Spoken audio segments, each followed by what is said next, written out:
اب اس کے اندر ایک جذبات تھے بچے کے اندر، تو ماں نے کہا کہ بیٹا نہیں، ان کے پاس نہیں جانا، سنا ہے کہ وہ جو ان سے ملے دین دھرم چھین لیتے ہیں اس کا۔ اللہ اکبر۔ تو حضور علیہ الصلوۃ والسلام کے پاس جانے سے ماں روکنے لگی، لیکن بچے نے کہا کہ امی میں پکا رہوں گا، بتوں کا وفادار رہوں گا، تم اس ٹینشن کو، اس پریشانی کو چھوڑ دو۔ اور حضور کی خدمت میں حاضر ہوا۔ حضور صحن حرم میں چادر اوڑے بیٹھے ہوئے تھے، اور جا کے کہنے لگا میں پہلے بات آپ سے کر لیتا ہوں، آپ کا دین میں نے قبول نہیں کرنا۔ حضور مسکرا کے بولے بیٹا بتاؤ کس لیے آئے ہو؟ کہا میری ماں بے لباس ہے، میں آپ سے لباس لینے آیا۔ حضور نے چادر رحمت اتار کے اس کے کندھوں پہ ڈالی۔ اللہ اکبر۔ وہ واپس آ گیا اور ماں پر حضور کی چادر اڑائی۔ اللہ اکبر۔ اور ماں نے کہا کہ بیٹے اس نے اپنا دین تو نہیں تجھے دیا؟ کہا نہ، میں نے پہلے کہہ دیا تھا تیرے دین نہیں مانوں گا۔ ماں کہنے لگی پتر اس کا دین ماننا چاہیے، یہ جس نے رحمت کی چادر ہمارے سر پہ تان دی۔ اللہ اکبر۔ تیری تک کے ادامہ میں مرید ہو گئے۔ اس بوڑھی عورت کا قصہ بھی آپ نہیں بھول سکتے، جو گھر کا سامان باندھ کے اپنے دروازے پہ بیٹھی ہوئی تھی، اور اس نے سنا تھا مکے میں ایک جادوگر آیا ہے جسے ملتا ہے اس کا دین چھین لیتا ہے۔ اس نے سوچا ساری زندگی لات، منات، حبل، عزا ان کے ساتھ وفا کی ہے، یعوق اور نصر کے قصیدے پڑھے ہیں، تو اب آخری زندگی میں کیا میں ود اور سوا کو چھوڑ دوں گی، میں یعوس اور نصر کو چھوڑ دوں گی، میں لات اور منات کو چھوڑ دوں گی؟ کہا کہ کہیں ایسا نہ ہو کہ کہیں اس سے ملاقات ہو جائے اور وہ دین ہی میرا چھین لے، مجھے شہر چھوڑ دینا چاہیے۔ گھر کے تھڑے کے اوپر سامان باندھ کے بیٹھی ہے، حضور بھی گزرے، اس نے دیکھا تو کہا بھتیجے یہ سامان میرے سر پہ رکھ دے۔ حضور نے سامان اٹھایا، دیکھا تو بوجھل تھا، وزنی تھا، اور بڑھیا کو دیکھا تو کمزور تھی، تو کہا کہ بڑھیا اگر چاہو تو جہاں چاہتی ہو میں خود نہ چھوڑا۔ اس نے کہا اس سے بڑی مہربانی کیا ہوگی، میں تو لا ولد ہوں، میری تو اولاد نہیں ہے، تو میں شہر چھوڑ کے جا رہی ہوں۔ راستے میں حضور نے سامان اٹھایا ہوا ہے اور بڑھیا سے باتیں بھی کرتے جا رہے ہیں۔ تو بڑھیا کو کہا کیوں جا رہی ہے؟ اس نے کہا کہ سنا ہے یہاں ایک جادوگر ہے جو لوگوں کا دھرم لوٹ لیتا ہے، لوگوں کا دین لوٹ لیتا ہے۔ میں نے ساری زندگی بتوں سے وفا کی ہے، میرے آباء و اجداد نے بتوں سے وفا کی ہے، میں چاہتی ہوں دین اجداد ہاتھ سے چھوٹ نہ جائیں، آخر شہر میں رہتی ہوں کہیں مل نہ جائے، تو میں چاہتی ہوں کہ میں شہر چھوڑ جاؤں، زندگی کی چند سانسیں باقی ہیں، میں وفا کے ساتھ تو گزاروں۔ غالب نے کہا تھا نا وفاداری بشرط استواری اصل ایمان ہے، اس پہ اختلاف بھی کیا جا سکتا ہے۔ مرے کعبے میں تو بت خانے میں گاڑو برہمن کو، وہ کہتا ہے چاہے بت سے وفاداری ہو، وفاداری تو اس نے کہا میں تو وفاداری کرنا چاہتی ہوں اپنے بتوں سے، اور میں شہر چھوڑ کے مکہ جا رہا ہوں۔ جانتی ہوں ام القریٰ ہے، بستیوں کی ماں ہے، اس شہر کو شہر جمال کہتے ہیں، شہر خوباں ہے، لیکن میں اس شہر کو چھوڑ کے جا رہی ہوں۔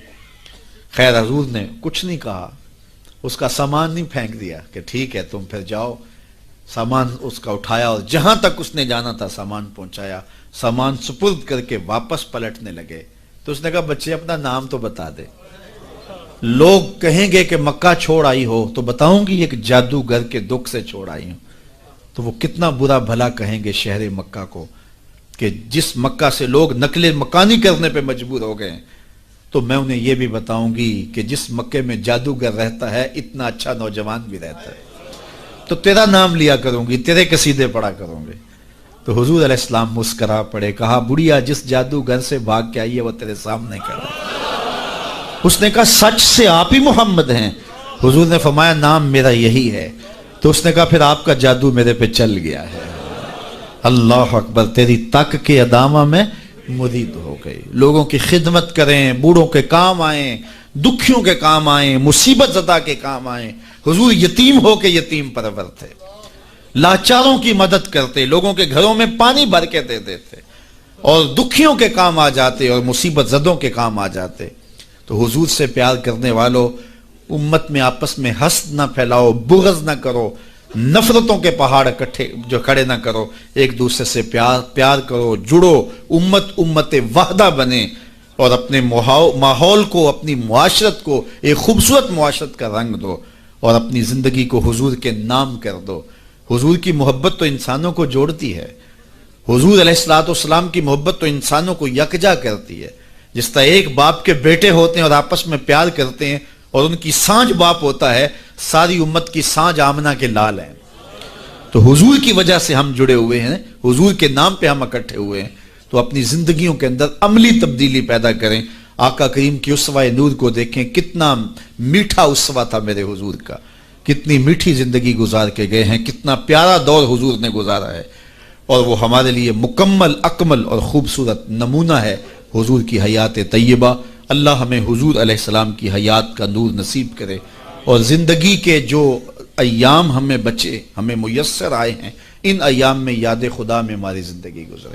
جب ہم ایک دوسرے سے پیار کریں گے، حسد نہیں ہوگا، حقد نہیں ہوگا، بغض نہیں ہوگا، کینے نہیں ہوگے، نفرتیں نہیں ہوں گی، تو پھر زندگی خوشگوار ہوگی۔ ہم نے اپنی زندگی کو خود جہنم زار بنایا ہوا ہے۔ ایک دوسرے کے اوپر ہماری بدگمانیاں، ایک دوسرے کے اوپر حسد، بغض اور کینے، اس نے زندگی کو اوکھا کر دیا ہوا ہے، اور سمجھتے یہ ہیں کسی نے جادو کر دیا ہے، کسی نے ٹونا کر دیا ہے، کسی نے سایہ کر دیا، کسی نے تعویذ ڈال دی ہیں، اور میاں کسی نے ڈالا ہوا، ہم نے اپنے اندر تعویذ خود حسد اور بغض کے ڈالے ہوئے ہیں، وہی ہمیں چین نہیں لینے دیتے، ہمیں سکون نہیں آنے دیتے۔ اور اگر اپنے اندر کو صاف کریں، ستھرا کریں، پاکیزہ کریں، 5 گانا سجدہ ریزی کی عادت ڈالیں، کسی کا برا نہ چاہیں، اللہ کی مخلوق کے لیے رحمت اور راحت کا سامان بن جائیں، تو پھر دیکھنا کہ کوئی تعویذ آپ کے اوپر نہیں ہوگا، کسی بابے کے پاس چوکڑی بڑھنے کی ضرورت بھی نہیں ہوگی، اور گڑولیاں بھرنے کی ضرورت بھی نہیں ہوگی۔ تمہارا رب اتنا مہربان ہے کہ 70 ماؤں سے زیادہ اپنے بندے سے پیار کرتا ہے۔ ہر ایک شخص کے ساتھ اس نے ایک محافظ فرشتہ مقرر کیا ہوا ہے جو شیاطین سے حفاظت کرتا ہے بندے کی، تو اس کی تو کرم نوازی ہے۔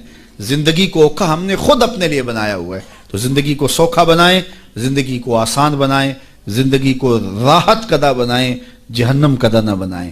اور یہ تب ممکن ہوگا جب ہم حضور علیہ السلام کے طریقہ حیات کے مطابق اپنی زندگی ڈال لیں گے۔ میلاد میں آنے والوں کے لیے یہی پیغام ہے۔ اللہ تعالیٰ جل شانہ آپ سب کو دنیا آخرت کی بھلائیاں عطا فرمائے، اور ساری زندگی حضور کے ساتھ ہمیں وفا کی توفیق دے۔ بارے دیگر ہم اپنے مرحوم بزرگوں کے لیے دعا گو ہیں کہ اللہ ان کی قبر کو کروڑوں رحمتوں کا اور کروڑوں کرم نوازیوں کا مرکز بنائے۔ وآخر دعوانا ان الحمد للہ رب العالمین۔ کی محمد سے وفا تو نے تو ہم تیرے، یہ جہاں چیز ہے کیا لوح و قلم